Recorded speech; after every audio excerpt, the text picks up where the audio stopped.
And the Ohio Geological Survey have estimated vast amount of resources in the Utica Shale right here underneath our feet in Ohio. What do you think that means as far as the future opportunities for Ohioans? What we can do with natural gas and oil production again in Ohio is to create tens of thousands of jobs, not only in that industry but across the state. And there's companies out there right now that are saying, we'll make pipe, we'll make different things for the folks in the oil and gas industry, but it'll help not only our economy of the state, but it'll also make this country more energy independent. Do you see the development of the Utica Shale affecting not just Ohio, but also playing a large role in the United States energy policy? Oh, absolutely. Because again, once we start developing these fields, and with the technology that's out there today to do it, we're gonna find vast resources. And again, in talking with the folks, we've had meetings with them from here in the state of Ohio. They're putting in the regulations in place that will make sure that it's done safely, but also that we can go out there and harvest this great energy source. And the more that we have, the better. Some people think, well, we don't want to do this. No, we want to have as much energy as possible in this country, because again, when you get 46% of your oil every day is being imported into this country, there's something wrong.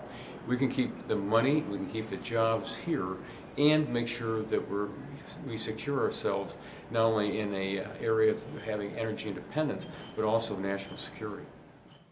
Development is predominantly going on east. Do you see advantages for just that region or all across the state? No, it'll be all across the state, because we have places here in northwest Ohio that make tires for large earth movers.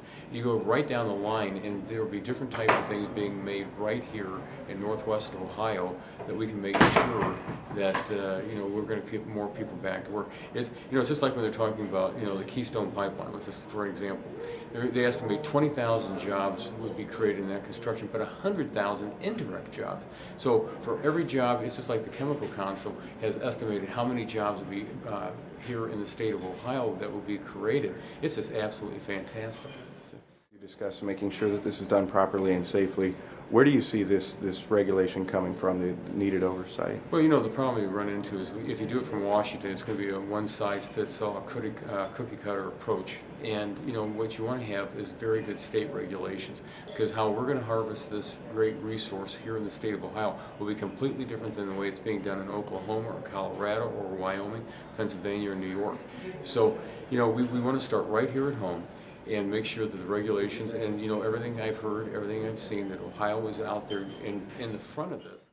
So you see this as something with an incredible potential here. It is. It's when you think about, again, going back 100+ years here in this county of Wood, and when this was things were built here because oil did it. When you look at across the board, and again, making this country safe, making this country energy independent, putting people back to work, and not relying on somebody that could cut us off overseas, that's fantastic. We want to make sure the money is created here and the money is kept here.